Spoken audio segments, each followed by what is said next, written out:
Welcome to Currency Call with me, Manisha Gupta. Let's start with currencies, where the rupee has climbed to its highest level in 4 weeks, boosted by the gains in the domestic share market and the dollar's losses versus major currencies.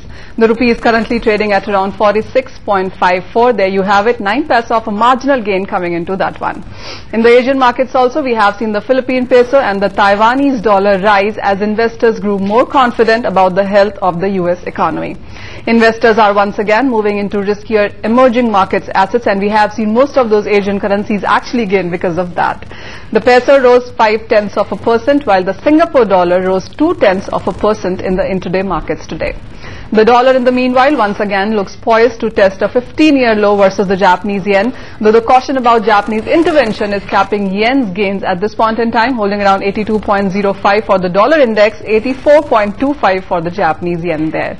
Well, the dollar index also is of course down 0.2 percentage point against the basket of major 6 currencies, and there you have it, 82.05 as I told you is how it's trading at this point in time. The euro has hit a 3-week high against the dollar and is currently trading around 1.2873, very marginal gains coming into that one. And remember, the US markets are shut today, so the volumes of course are slightly on the lower side. Let's get in the expert then, and Pramit Brahmbhatt, CEO of Alpari Forex from Ahmedabad studio, now joins us to the show.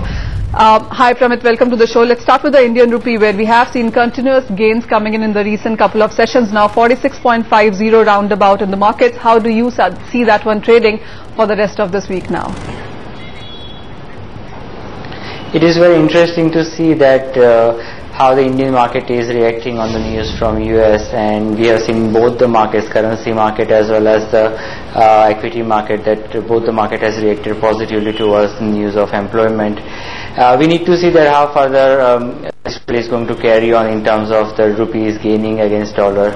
So since this is a news week, we will see that if it's better news keep coming from the US economy, then definitely it is going to affect the equity market, and we will see the reaction of that coming into the currency market due to the fund flow from FIIs.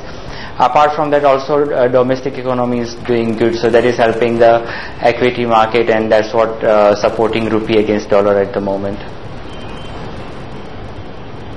How about the euro really, Pramit? Because we've seen continuous gains happening into that one. The volumes of course don't show so much at this point in time, but you see more strength coming into that one since it's holding 1.28 for a couple of sessions now. No, yes, it is very important to see the news releases coming from the European market today. If the news are positive or neutral news, then we can definitely see that euro is going to have a further gain, and we will see the levels of 1.2950 and 1.2575 kind of levels. How about the Japanese yen? Because we've seen continuous appreciation coming into that one, continues to hold on the right side of 85. How do you want to trade that one?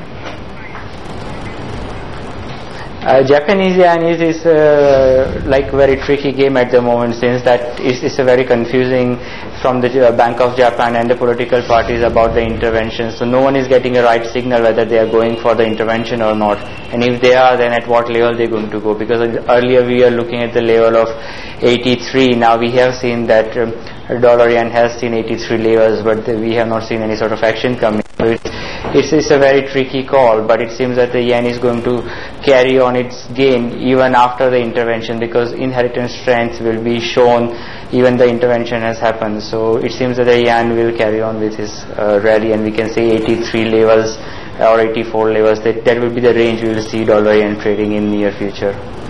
There's really a divided school of thought on Japanese yen, because we've had guests coming on the channel and giving us levels as good as 80 and as bad as 90.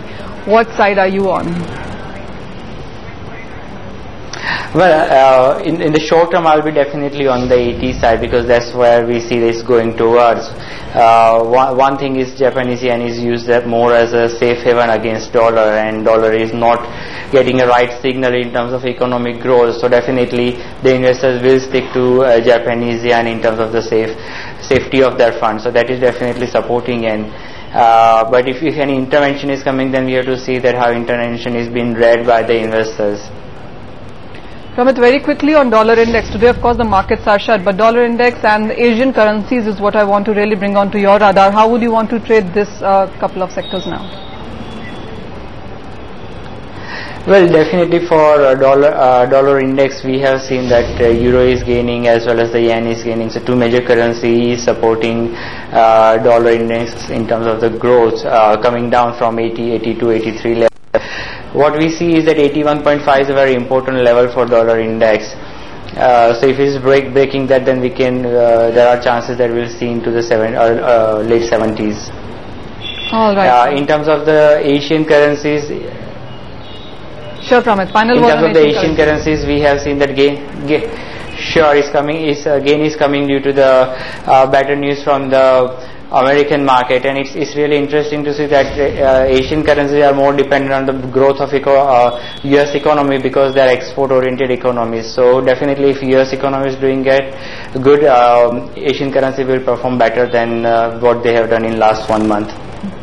All right, Pramit, we'll let you go on that bullish note. So Asian currencies and Indian rupee are expected to do good in the coming term is how we will end the currency part. But news coming in from the exchanges now, and the Indian ICEX, the Commodity Exchange, and Federation of Indian Mineral Industries, that is FIMI or FIMI, have entered into a memorandum of understanding to promote an efficient iron ore futures market. ICEX and FIMI will mutually share their knowledge and expertise in this regard. ICEX, as you all know, is owned by firms such as India Bulls Financial Services Limited and state-run MMTC Limited, which is India's largest iron ore trader as well. ICEX and FIMI would cooperate to create product awareness and promotion of iron ore and other minerals, futures trading and derivatives, as per the exchange statement that came in today. With that, it's wrap on this segment of Currency Calls. Thank you for watching. Stay tuned for Business Day coming up next.